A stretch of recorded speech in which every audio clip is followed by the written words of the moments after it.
యేసుక్రీస్తు నామములో మీ అందరికీ మా వందనములు. క్రీస్తు కానాను పరిచర్యను ఈ కార్యక్రమం వీక్షిస్తున్న మీ అందరికీ మేలు కలుగుటకై మా ఈ కార్యక్రమం ద్వారా మీలో మార్పు తేవాలని మా ఈ క్రీస్తు కానాను పరిచర్య అను కార్యక్రమం మీ ముందుకు తెచ్చి ఉన్నాం. ఇప్పుడు దైవజనులు పాస్టర్ టి రూబెన్ గారు వాక్యం అందించారు. క్రీస్తునందు ప్రియమైన దేవుని బిడ్డలారా, యేసు క్రీస్తు పరిశుద్ధ నామమున అందరికీ వందనాలు చెల్లిస్తున్నాను. మన రక్షకుడు మన తండ్రి అయిన దేవాతి దేవునికి స్తోత్రాలు చెల్లించుకున్నాం. ప్రియులారా, ఈ కానాను పరిచర్యను దేవుడు ఇంతవరకు దీవించాడు, ఆశీర్వదించాడు, విస్తరింప చేశాడు. ఎలాగంటే నత్తివాడిని, విద్య లేనివాడిని, చదువు లేనివాడిని, జ్ఞానము లేనివాడిని, నాలిక మాన్యము కలిగిన వాడిని అయినా ప్రభు 2016 అంతా దేవుని కృపను బట్టి, దేవుని దయను బట్టి, ఆయన చిత్తానుసారంగా మరి 12 నెలలు దేవుడు మనమలా ఎంతో కాచి కాపాడి ఆదరించి మరి ఈ పరిచర్యను ఇంతవరకు తీసుకొచ్చాడు.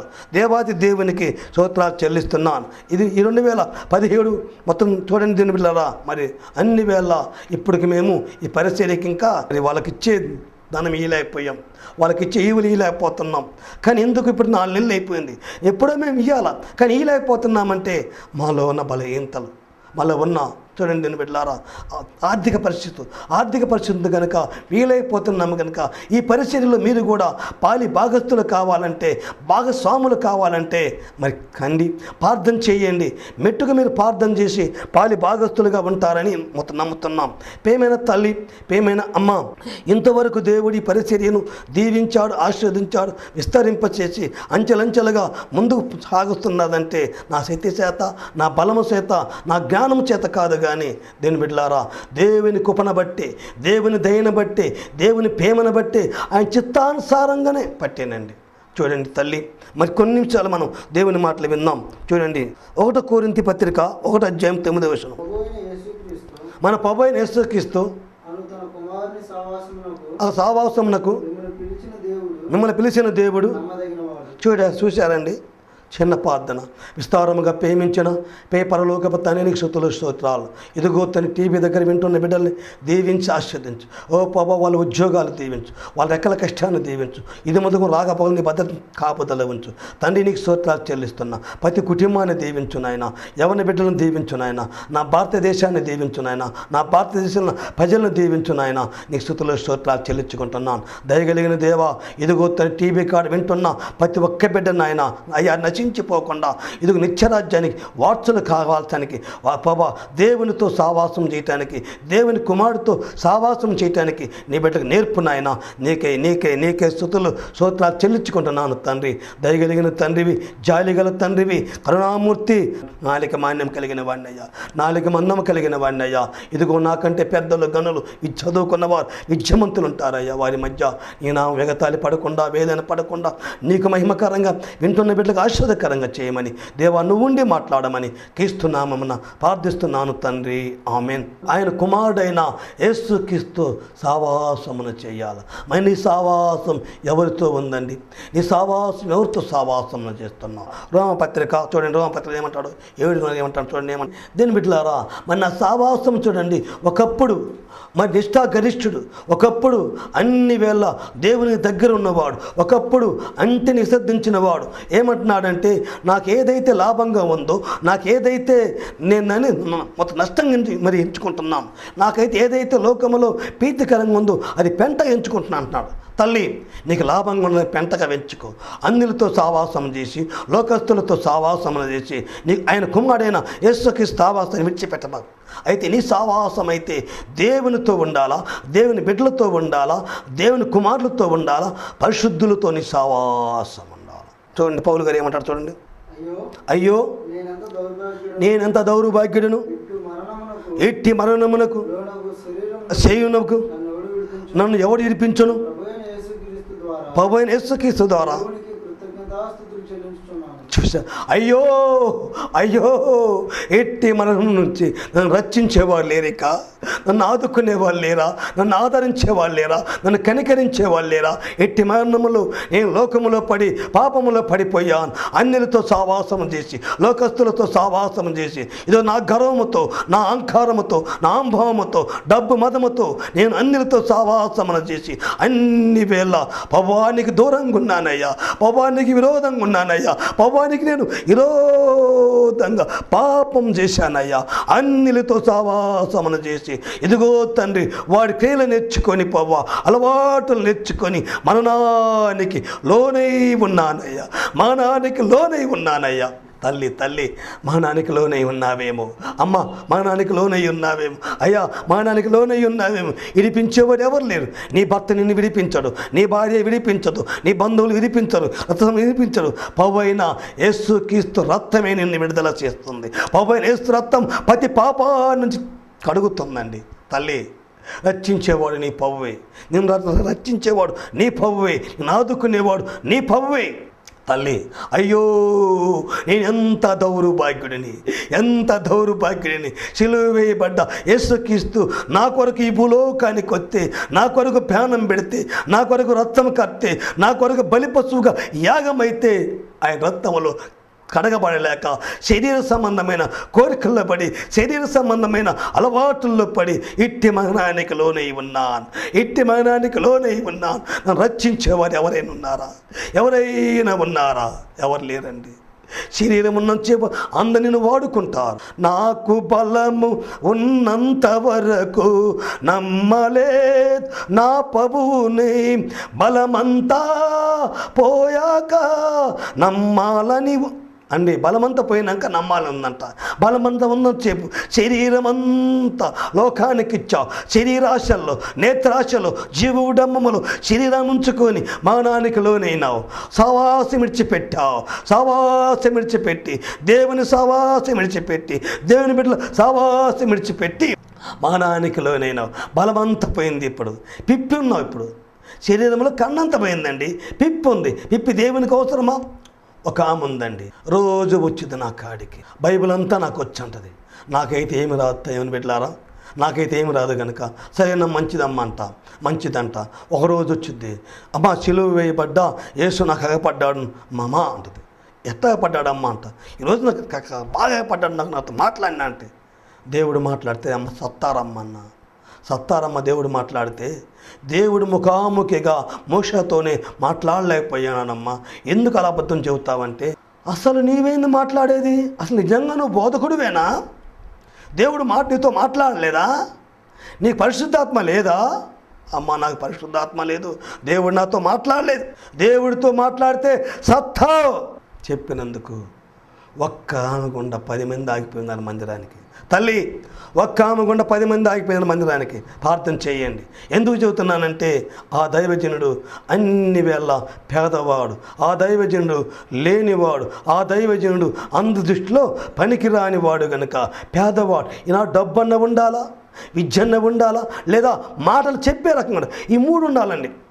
డబ్బైనా ఉండాలా, మాటలైన చెప్పాలా, లేదా దీని బిడ్డలారా అందరినీ భ్రమపరిచేలాగా ఉండాలా. ఈ 3 ఉంటే, డబ్బు కానీ ధనము కానీ మాట చెప్పేవాడిగా ఉంటే ఆశీర్వదించబడతారు, దీవించబడతారు. ఈ 3 లేనప్పుడు ఎవరు దగ్గరికి రారండి, ఎవరు పిలవరు, అతన్ని మాట్లాడరు. ఒక ఊరు వెళ్ళాం కనిగిరి దగ్గర అండి. వెళ్ళాము, అమ్మాయి మిచ్చిడైతే వెళ్ళాము. నేను బిడ్డలారా వెళ్తే అక్కడ ఏం జరిగిందంటే, ఊళ్ళో ఉన్న దైవజనుడు మంచి శ్వాస, మంచి నమ్మకమైన వాడు. 2 పిల్లలు ఆయనకి. పూరిల్లు ఉందండి, పూరి విల్లు, మందిరం కూడా కొద్దిది. అన్ని వేళ మంచి శ్వాస. అయితే అమ్మాయి మిషిడికి పిలిస్తే నేను కూడా వెళ్తే దేవుని వాక్యాన్ని ప్రకటించాను. దేవుని వాక్యం చెప్పినప్పుడు దేవుని బిడ్డలారా నాకైతే 2500 ఇచ్చారు, అతనికైతే 100 రూపాయలు ఇచ్చారు. చూడండి, ఊరిలో ఉండి సంఘములో పరిచర్య చేసి చిన్నది పెద్దది అన్నిటిని చూసేవాడికేమో 100 రూపాయలు, అట్టొచ్చిస్తే పోయేవాడికి 200, 2500. నేను ఎమ్మటి ఇంటికి వెళ్ళాను. అక్క చాలా నువ్వు పొరపాటు చేశావు అన్నా చాలా పొరపాటు చేశావన్నా, నేను ఇవాళ వచ్చాను పోయాను, నా వాక్యం బాగుండొచ్చు, నా మాటల బాగా మీకు బాగా రుచికరంగా ఉండొచ్చు, వినేవాళ్ళకి బాగుండొచ్చు, కానీ దైవజనుడు నేర్పి బాగు, దైవజనుడి కన్నీరు పెట్టని బాగు. ఏమన్నా అన్నా, ఊళ్ళో ఉన్న వాడికి 100 రూపాయలు ఇవ్వటం అది అన్యాయం కదా, నాకు ఇచ్చావు, పరలోకానికి పోతావా, మరణానికి దగ్గర అవుతావా, ఇట్టి మరణం నుంచి విడిపించేవారు ఎవరు లేరు, నిన్ను విడిపించేవారు ఎవరు లేరు కనుక అని చెప్పిన ఇది అధ్యాయంలో చెప్పిన, ఇట్టి మరణం నుంచి విడిపించే వాళ్ళు ఎవరు లేరు. భేమపరిశాత్మను వైపు చూడవద్దు. నేనంటే ఇప్పుడు వచ్చాను పోయాను, భేమపరిచాను, చక్కని మాటలు చెప్పాను కనుక విన్నావు, కానీ ఇద్దరికి సమానంగా ఇస్తే పరలోకానికి వెళ్తామన్నా. చూడండి, నాకేమో పప్పు వేసానా, నీళ్ళు ఇచ్చానా, పెరిగేసానా, చికెన్ వేసానా, నా చుట్టూ ఉన్నారు అందరూ, అతని భార్యని అతన్ని ఎవరు పట్టించుకోవాలి. ఎంత అవమానం అండి. వీళ్ళు పరలోకానికి పోతారా? నాకు వడ్డిచ్చే వాళ్ళు మొత్తం ఏమండి, నిశ్చలమైన మొత్తం నరకానికి పోతారు. నేను చెబుతున్నాను, ఎందుకంటే సత్యం చెబుతున్నాను అండి. నరకాన్ని ఎందుకు పోతారంటే ఇద్దరిని ఒకే చూపించాడు, ఇద్దరికి ఒకే మాటలో ఉండు. రూబేనన్నా పెరిగేసుకో, రూబేనా చికెన్ వేసుకో, రూబేనా ఇదిగో మంచిలా, రూబేనా ఇంకొంచెం. ఈ పొగడ్తలకండి పరలోకానికి పోతావా? వేషకైనా పరలోకంలో ఉంది కానీ వేషధారికి పరలోకంలో లేదు. లోకులతో సావాసము చేసేవాళ్ళు, అన్యులతో సావాసము చేసేవాళ్ళు, లోకస్తులతో సావాసము చేసేవాళ్ళు, దేవుని కుమారులతో సావాసం చేసేవాళ్ళు అయితే ఇద్దరిని సమానంగా చూస్తారు, ఇద్దరికి సమానంగా పెడతారు. తల్లి జాగ్రత్త పడు, అయ్యా జాగ్రత్త పడు, నేను అన్నాన్ని బాధపడబాకు, ఎందుకంటే ఉన్నది ఉన్నట్టే మాట్లాడమని లేఖనం అవుతుంది కనుక. దేవుని బిడ్డలారా చూడండి, ఇట్టి మరణం నుంచి విడిపించేవాడు ఎవరైనా ఉన్నారా? ఎవరైనా ఉన్నారా? నా బంధువుల్లో కానీ, నా రక్త సంబంధంలో కానీ, నా అన్నదమ్ముల్లో కానీ, నా అక్క చెల్లెల్లో కానీ ఎవరైనా ఉన్నారా? ఎవరు లేరు. విడిపించేవాళ్ళు ఎవరు లేరు. అయితే పవ్వైన యేసుక్రీస్తు ఒక్కడే విడిపించేవాడు. చూడండి దేవుని బిడ్డలారా, ఒక ఆమె అయితే దేవుని బిడ్డలారా ఒక వ్యాధితో ఉండి, ఒక జబ్బుతో ఉండి, ఎవరి భర్త మాట వినకుండా, కుటుంబములు మాట వినకుండా హాస్పిటల్ పాలు డబ్బంతా పోసింది.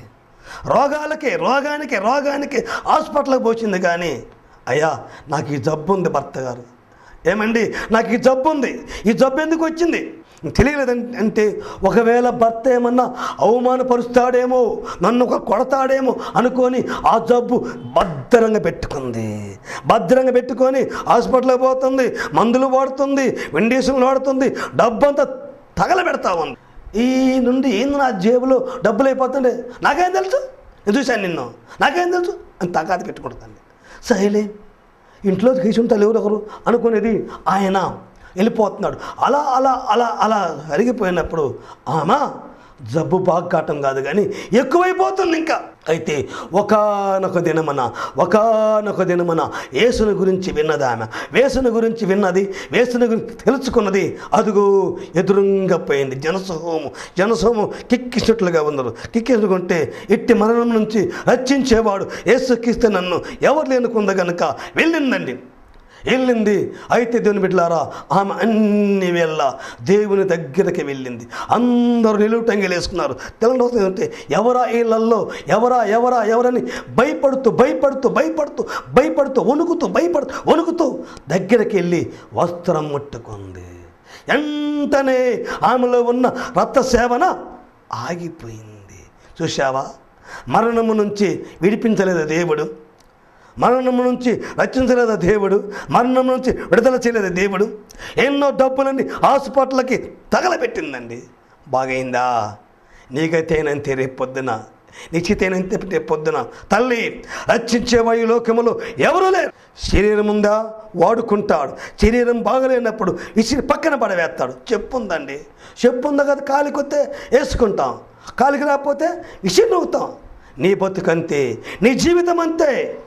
ఆలోచన చేసుకో. చూడండి ఇంకొక మాట చూద్దాం. అపోస్తుల కార్యాల గ్రంథం 10:20 చూద్దామండి. అపోస్తుల కార్యాల గ్రంథం. అప్పుడు అతడు అన్ని జాతులు వానితో సావాసం చేయుటను అట్టి వాడిని ముట్టుకునేను ఆ ధర్మం కాదని. పౌలేమంటాడండి, అందరు చెబుతున్నాడు, అయ్యా మీరు పరిశుద్ధులు, దేవుని ఆరాధించేవారు, బల్లలో చేయి వేసేవారు, ప్రభువు రాత్రి బల్లలో చేయి వేసేవారు గనుక, ప్రభువును సేవించేవారు గనుక అన్యులతో సహవాసం చేయకూడదు, వాడిని ముట్టుకోకూడదు, వాడితో మనం సహవాసం చేయకూడదు, వాడితో మనం సాంగత్యం చేయకూడదు, వాడిని మనం ముట్టుకోకూడదు, ఈదుడికి ఇది తగదు అని చెబుతున్నప్పుడు వీళ్ళేంది చెప్పావలేవా నువ్వు మాకు చెప్పావు, కానీ మా సావాసం అయితే వాళ్ళతోనే ఉండాలయ్యా, మా సావాసం అయితే వాళ్ళతోనే మంచిదయ్యా మాకు. పౌలు ఏం చెబుతున్నాడు, ఒకప్పుడు నేను కూడా దుర్మార్గుణ్ణి, దుష్టుణ్ణి, పాపాత్ముణ్ణి, లోకస్తుణ్ణి, అనేకులు హింసించిన వాడిని, అనేకులు ఏడ్పించిన వాడిని, అనేక స్త్రీలను భంగం చేసిన వాడిని, అనేకుల్ని అనేక రకాలుగా హింసించిన వాడిని. అయితే ఇప్పుడైతే నా దేవునితో సహవాసం చేస్తున్నారు. మీరు కూడా మన వీధులమై ఉంటే మనము ఎవరిని ముట్టుకోకూడదు, లోకస్తులతో సహవాసం చేయకూడదు, అట్టి వాటితో ముట్టుకోకూడదు. ముట్టుకున్నప్పుడు ఆరాధన నీకు పాలు పంపులు ఉండవు, బల్లలో నీకు చెయ్యి ఉండదు. ఎందుకు ఉండదు చెయ్యి? అన్నిటితో సహవాసం చేశావు కనుక. లోకస్తులతో సహవాసం, మన సహవాసం అయితే ప్రభువైన యేసుక్రీస్తు ఆయన కుమారుడైన దేవునితో సహవాసం ఉందా? దేవునితో సహవాసం ఉందా? తల్లి, అమ్మ, దేవునితో సహవాసం ఉండాలా? చూడండి దేవుని బిడ్డలారా, అయితే ఇక్కడ ఏం చూస్తుందంటే పేమెంట్ దేవుని బిడ్డలారా, కీర్తనల గ్రంథంలో ఏమంటాడంటే చూడండి, అన్యులతో సహవాసం చేసి వాడి క్రియలు నేర్చుకొని, వాడి అలవాట్లు నేర్చుకొని, వాడి పద్ధతులు నేర్చుకొని, వాడి విగ్రహములు ఆరాధించే వాళ్ళు వాళ్ళకు ఉరి. ఎవరితో సహవాసం చేశారు వీళ్ళు? అన్యులతో. తాగేది ఫుల్లుగా, కుటుంబంలో ఏమీ లేకపోయినా, బొవ్వ లేకపోయినా చికెను మటను తెచ్చుకునేది, బాగా ఏపుకునేది తింటారు. మోసం ఎక్కువ తినేవాడితో సహవాసమును చేయబాగు, మోసం ఎత్తుగా తినేవాడితో సహవాసం చేయబాగు. తల్లి, ఇదిగో అయ్యా వింటున్న నీవు కూడా ఎవరితో నువ్వు సహవాసం చేస్తున్నావు? తాగుబోతులతోనా, మోసం ఎచ్చుగా తినేవాడితోనా, వ్యభిచారులతోనా, దొంగలతోనా నీ సహవాసం ఎవరితో ఉందో చేయబాకమ్మలతోటి. అయ్యా వాళ్ళతో చేయబాక నీ సహవాసం. ఎవరితో నీ సహవాసం?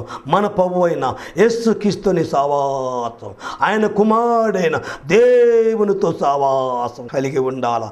దేవునితో సహవాసం కలిగి ఉంటే నీకు మేలు, నీ కుటుంబానికి మేలు. ఒక టీచర్ ఉన్నాడు. టీచర్ ఉంటే ఆయన కాడ ఒక విద్యార్థి ఉన్నాడు. ఒక విద్యార్థి బాగా గురువుగా, బాగా అబ్బాయి బాగా మంచి చదువులు, విద్యలు, జ్ఞానములు బాగా పెరుగుతున్నాడు. అయితే ఏం చేశాడంటే ఆ గురువు గారికి ఒక కుక్క పిల్ల ఉంది. అబ్బాయిని పోయి మీ ఇంటికి బాగా శుభ్రం కడుక్కొని రాపోరా అని పంపించాడు ఇంటికి. మరి కుక్క పిల్లలు గోత తెచ్చుకొని బాగా బిగించుకొని పోతున్నప్పుడు మధ్యలో పోయినాక అక్కడ ఒక సరకాదు జరుగుతుందండి. అక్కడ పెట్టాడు, చూస్తున్నాడు. అక్కడ ఎవరు ఎవరైనా టొంటలు ఉంటారు చూడండి, వాళ్ళు వచ్చారు. అది ఇప్పి పంది పిల్లలు వేశారు. ఆ కుక్క పిల్లలు పక్కన పెట్టారు. ఈడెత్తుకొని పోయాడు. అమ్మాయి, మా గురువుగా కుక్క పిల్ల మంచి చూడమ్మని చెప్పని ఇప్పేలేకి ఏముంది? పంది పిల్ల. ఇదేందయ్యా పంది కుక్క పిల్ల అంటే ఏందబ్బా అని మళ్ళీ కట్టుకొని వచ్చి మళ్ళీ అక్కడే పెట్టి మళ్ళీ చూస్తున్నాడు. అరక్క చూసినప్పుడు వాళ్ళు పందిని తీసి కుక్కనేశారు. మళ్ళీ ఇంటికి పోయాడు. అమ్మాయి ఇప్పుడు చూడు ఏముందో అంటే ఇప్పేది కుక్క పిల్ల అన్నదో. అయ్యా నువ్వు పంది కన్నుండు, పంది అయితే బురదలో పడుతూ ఉంటుంది ఎప్పుడు. అది అన్ని వేళ ఎంత కడిగినా కూడా, ఎంత శుభ్రంగా చేసినా, అత్తర పన్నీరు పూసినా, ఏది చేసినా బురదలేకపోద్ది. కుక్క అయితే విశ్వాసముతో గుమ్మమ్మ కాడ ఉంటుంది. యేసు పాదాల దగ్గర ఉంటుంది. ఒక ముద్ద అయితే అనేది కుక్క గుమ్మమ్మ కాడ ఉంటుంది. దొంగని రానేదు, కుక్కను రానేదు, ఏ జంతువు రానేది ఇంట్లో కుక్క. ఎందుకు? విశ్వాసం అండి. అలాగనే నీవు కూడా పందిలాగానే జీవించు, కుక్కలాగానే జీవించు. రెంటి మధ్యన ఉన్న బాకయ్యా నీకు క్షమది. ఇడిపించేవాడు ఎవరు లేడు, నిన్ను మన నుంచి రక్షించేవాడు ఎవరు లేడు అని భార్య చెబుతుందండి. భర్తగా చూడండి. మళ్ళీ కుక్కను కడుక్కొని మళ్ళీ గురువు గారికి అడిగిపోయారు. గురువుగారు ఏంది ఇలా నేను నా భార్య కుక్కలా పందవన్నమాటంటే, అరే నీ మాట కరెక్ట్ లేదు ఎదవా, నీ మాట కరెక్ట్ ఉండదురా, నీ కరెక్ట్ ఉండదు. విద్యలో మంచివాడివే, జ్ఞానంలో మంచివాడివే, చదువులో మంచివాడివే, కానీ నీవు అబద్ధం మానుకోవాలా, లోకుల సహవాసం మానుకోవాలా. లోకుల సహవాసం మానుకుంటే అక్కడ ఉంటావా? నీవు ఉండవు కదా. లోకాశలు మానుకుంటే అక్కడ ఉండవు కదా. అక్కడ ఎవరున్నారు? పనికిరాని బ్యాచ్, అన్నుల బ్యాచ్, తొంటర్ల బ్యాచ్ ఉన్నారు. వాళ్ళు కుక్కని పందినేశారు. చూసావా? అవమానపడ్డావు కదా, ఎగతాళి పడ్డావు కదా, అందుకే నీ భార్య ఏమంటుంది, కుక్కలాగా నుండు పందిలాగా జీవించమంది. పంది అయితే ఎంత కడిగిన శుభ్రం చేసి అత్తర పూసి పన్నీరు పూసిన ఎడికి పోతుంది, బురదలేకే పోద్ది, బురద అంటుకొని ఉంటుంది. కుక్క అయితే నీటుగా ఇంటి ముందు శ్వాసముతో ఉంటుంది. తల్లి, నీవు నేనైనా ఆయన పాదపీఠం ఎదుట సాగిలపడదాం. కుక్కలాగా మనం సాగిలపడితే మన అక్కల అవసరాలు తీర్చే దేవుడు కనుక పేమెందుని బిడ్డలారా, ఎవరితోని సావాసం, ఆయన కుమారుడైన యేసుక్రీస్తుని సావాసమున చేయి. ఎట్టి మరణం నుంచి రక్షించేవారు ఉన్నారంటే ఉన్నారు. ఎవరున్నారు? నీ ఆరోగ్యం బాగుంటే నీ భర్త నిన్ను బాగానే చూసుకుంటాడు. నీ భర్త ఆరోగ్యం బాగుంటే భార్య బాగానే చూసుకుంటుంది. చిన్న ఆరోగ్యంలో లోటు వచ్చినా దీనికే పెట్టాలి, డబ్బంతా దీన్ని పెట్టాలని చెప్పి నీ భర్త అనుకుంటాడు. నీ భర్తకి ఏం జబ్బు వస్తే నువ్వేమంటావు, ఈ పనికి రానోడు పని చేయడు, ఏం చేయడు, నేను కష్టపడి బతికియాలా అనుకుంటావు. చూడండి తల్లి, అయితే దేవునితో సావాసము చేస్తే, ఆయన కుమారుడైన యేసుక్రీస్తు నీ సావాసం ఉంటే, పరిశుద్ధులతో నీ సావాసం ఉంటే, పవిత్రుని సావాసం ఉంటే ఏ రోగము రాదు, ఏ జబ్బు రాదు, ఏ కష్టము రాదు. ఒకవేళ వచ్చినాయా మరి కొండవలే వచ్చిన మనసువలే అవి కరిగిపోతాయండి. నేను పొందానండి ఆనందం. అట్టి ఆనందమునే పొందాను గనుక అమ్మ అయ్యా, అయితే వింటున్న నీవు నేను కూడా ఆ ఆనందాన్ని పొందాలంటే ఇదిగో సావాసం, మన ప్రభువైన యేసుక్రీస్తు ఆయన కుమారుడైన యేసుతోని సావాసమును. చూడండి తల్లి, అమ్మ, ఒక ఆమె ఉంది. ఎవరు? మద్దలేని మరి అంటారు ఆమెని. ఎవరితో సావాసం చేసిందామా? అన్యులతో సావాసం చేసి, లోకస్తులతో సావాసం చేసి, రాజులు కాడ నాట్యమాడి, కాలి గజ్జగట్టి అనేక రకాలుగా డబ్బు సంపాదించింది, విస్తారమైన డబ్బు సంపాదించింది, పాపములో పడిపోయింది. అయితే ఒకానొక దినమన రాళ్ళతో కొట్టబడింది, ఒకానొక దినమన పట్టబడింది. దేని బిడ్డలారా, చంపబడినప్పుడు పవేమంటున్నాడు, మీలో పాపము లేనివాడు రాయి వేయమన్నాడు. ఎవరు వేయలా? అయితే చూడండి, ఎప్పుడైతే నేను కూడా ఏం చేయను, వెళ్ళిపోమన్నాడు, ఇక పాపం చేయొద్దన్నాడు. అయితే ఆ రోజు నుంచి అన్యులతో సావాసం మానుకొని, రాజులతో సావాసం, అధికారులతో సావాసం, అందరితో సావాసం మానుకొని ప్రభు పాదాలు పట్టుకుంది. పాదాలనే కడగనా, యేసు పాదాలనే కడగనా, కన్నీటితోనే పన్నీరు పోయనా, నన్నేలు నా స్వామి పాదాలనే కడగనా. చూడండి, ఓ పాపాత్మురాలు అన్యుల సావాసం విడిచిపెట్టింది, లోకస్తుల సావాసం విడిచిపెట్టింది, యేసు పాదాలు పట్టుకుంది. యేసు పాదాలు పట్టుకుంది కనుక పరలోకమున లెక్కించబడ్డాడు. మొదటిగా పునరుద్ధానములు ఆమెతోనే దేవుడు మాట్లాడినాడు. సమాధిలో నుంచి లేయంగానే ఆమెతోనే మాట్లాడినాడు. ఎవరితో మాట్లాడలా? తల్లి, అమ్మ, నీతో దేవుడు మాట్లాడలేదా? ఎందుకు మాట్లాడలేకపోతున్నాడు? చూడండి, కొరింథీ పత్రిక 7:8 చూద్దాం. సహోదరులారా, ప్రతి మనుషుడును ఏ స్థితిలో పిలువబడును ఆ స్థితిలోనే చూసావు. సహోదరులారా, తల్లిలారా, అయ్యలారా, ఏ స్థితిలో పిలువబడ్డావు? రోగంలో పిలువబడ్డావా? జబ్బులో పిలువబడ్డావా? లేకపోతే ఆస్తిలో పిలువబడ్డావా? అంతస్తులో పిలువబడ్డావా? లేకపోతే వ్యాధిలో పిలువబడ్డావేమో. ఆ స్థితిని గుర్తు తెచ్చుకో. ఒకప్పుడు నేను వ్యాధిలో ఉంటే దేవుని రక్షించాడు, బాగు చేశాడు. ఇప్పుడు నేను దేవుని సావాసం విడిచిపెడితే ఎలాగా, దేవుని సాంగత్యం విడిచి ఎలాగని గుర్తు తెచ్చుకో. సహోదరులారా, తల్లులారా, అయ్యలారా, నిన్ను ఏ స్థితిలో పిలిచాడో దేవుడు, ఆ స్థితిని గుర్తు తెచ్చుకో. ఒకప్పుడు పోవలేదా? ఒకప్పుడు బట్టలు లేదా? ఒకప్పుడు డబ్బు లేదా? ఒకప్పుడు బంగారం లేదా? ఒక ఎండి లేదా? దేవుడు పిలిచాడు, నీకు విస్తారంగా ఇచ్చాడు. దరిద్రం నుంచి పిలిచి దేవుడు విస్తారంగా ఇచ్చాడు గనక, ధనవంతుని చేశాడు గనక, దేవుని బిడ్డలారా, ఆ స్థితిని గుర్తెచ్చుకొని ఆయనతో సావాసమున చేయి. ఆయనతో సావాసమున తెస్తే నీకు మేలమ్మా, నీ కుటుంబానికి మేలయ్యా. అయ్యా, ఎవరితో సావాసం చేస్తున్నావు? సహోదరులారా, తల్లులారా, తండ్రులారా, కుమారులారా, కుమార్తెలారా, సావాసం మానబాకండి. అయ్యా, నీ సావాసం మానబాకు. అమ్మా, నీ సావాసం మానబాకు.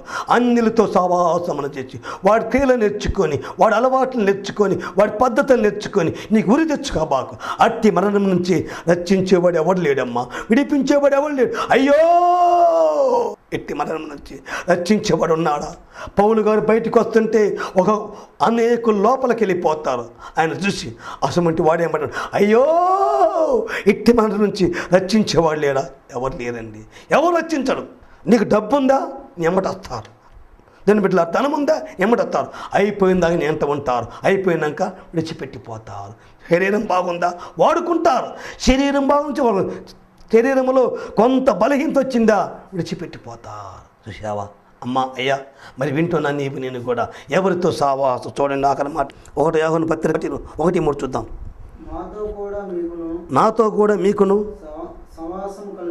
సావాసం కలుగునట్లు మేము చూసిన దానిని వినిన దానిని చూడు. మాతో కూడా మీకు సావాసం కావాలంటే, మేము చూసిన దానిని, మేము విన్న దానిని మేము చెప్పాలంటే పరలోకమందున్న తండ్రితోనూ ఆయన కుమారుడైన యేసుక్రీస్తుతో మీ సావాసం ఉండాలా? ఉన్నదా? ఆయన సావాసం ఉన్నదా అండి? లోకస్తులతో మీ సావాసం, అన్యులతో మీ సావాసం. బైబిల్ పట్టుకుంటున్నావు, అక్క నేను పోతున్నా బస్సు వస్తుందిరా, అమ్మా చెల్లెలు నేను పోతున్నా బస్సు వస్తుందిరా అన్నా. నువ్వు పాడేది కాక అనేకులు ఎందుకు పాడు చేస్తావు? నువ్వు మొత్తం నరకానికి పోయేది కాక అనేకులు ఎందుకు తీసుకెళ్తావు నరకానికి? స్వదేశంలో ఉన్నవాడి బోధ విను.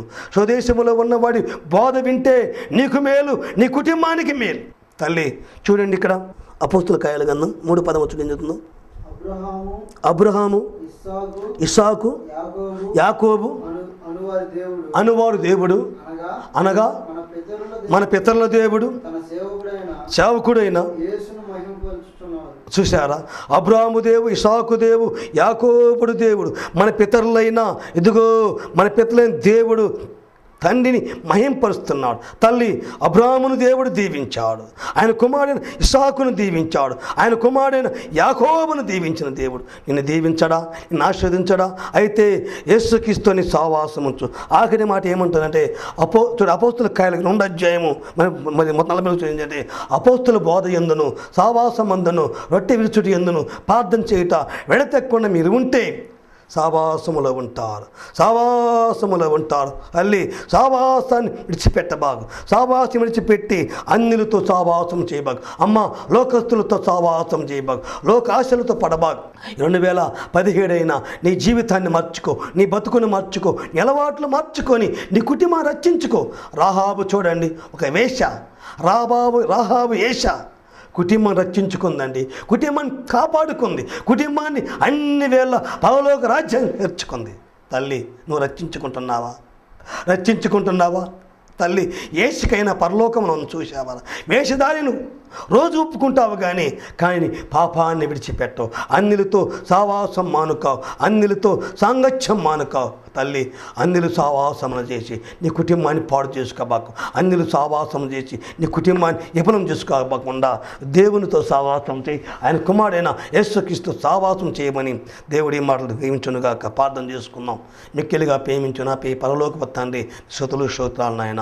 ఇంతవరకు విన్న మాటలు ప్రతి హృదయాలు వీరు కట్టండి, ఫలింప చేయండి. టీవీ దగ్గర వింటున్న బిడ్డలు కొన్ని ఆత్మలు రక్షించబడలా చేయమని, వాళ్ళ కుటుంబాలను దీవించమని, వాళ్ళ పరిచర్యను దీవించమని, వాళ్ళ రెక్కల కష్టాన్ని దీవించమని, వాళ్ళ ఉద్యోగాలు దీవించమని. ఓ పవ్వ, ఈ పనిలో తండ్రి ఎవరైనా పాలి భాగస్తులుంటే అట్టి కుటుంబాలను దీవించి ఆశీర్వదించి బలపరచమని పవ్వ నీకే స్తుతులు స్తోత్రాలు చెల్లిస్తున్నాను. అచ్చలబడిని పనికి రాని వాడిని నా కుటుంబాన్ని కూడా గుర్తు తెచ్చుకోమని పవ్వ నీకు వందనాలు స్తోత్రాలు చెల్లించుకుంటూ, నీ చిత్తమైతే నాయన ఇదిగో తండ్రి బాబా మే నెల 8, 9, 10, 11 నాయన 3 దినాల మీటింగులు. ఓ దేవి 8, 9, 10 నాయన 3 దినాలు పవ్వా నీ ప్రకటనకి పవ్వా ఆశీర్వదించి దీవించు నాయన. నీ స్తోత్రాలు చెల్లిస్తున్నానయ్యా. ఇదిగో నీ బిడ్డ పేరుతున్న బట్టి నీ స్తోత్రాలు నాయన. పెద్దల దయ నీ దయందును పెరిగి పెద్దవాడి విద్యాబుద్ధి నేర్చుకొని వయోజకుడు అయ్యే భాగ్యాన్ని కలగచేస్తావని ఇంతవరకు నాతో మాట్లాడుతున్న దేవుడు కనుక నీకే స్తుతులు స్తోత్రాలు చెల్లించుకుంటూ, ఇంతవరకు నువ్వు చేసిన మేలులు ఉపకారాలకు కృతజ్ఞ స్తుతులు స్తోత్రాలు చెల్లించుకుంటూ మా రక్షకుడు మా విమోచకుడైన యేసు నామమున ప్రార్థించుకు అడుగుతున్నాను తండ్రి, ఆమేన్. ఈ కార్యక్రమం చూసిన వారందరూ, విన్న వారందరూ మీకు జరిగిన మేలులు అద్భుతములు మాకు తెలియజేయగలరు. మీ ప్రార్థన అవసరతల కొరకు ఈ స్క్రీన్ మీద ఇవ్వబడిన నెంబర్కి ఫోన్ చేయండి. అదేవిధంగా ఈ కార్యక్రమం స్పాన్సర్ చేయాలనుకున్న వారు ఈ కింది చిరునామాకు సంప్రదించగలరు. మా యొక్క చిరునామా పాస్టర్ టి రూబెన్ గారు, క్రీస్తు కానాను పరిచర్య, కానాను ప్రార్థనా మందిరం, కుంచేపల్లి విలేజ్, పోస్ట్ పొదిలి మండలం, ప్రకాశం జిల్లా, పిన్ కోడ్ 523240. మా మొబైల్ నంబర్ 9502846427.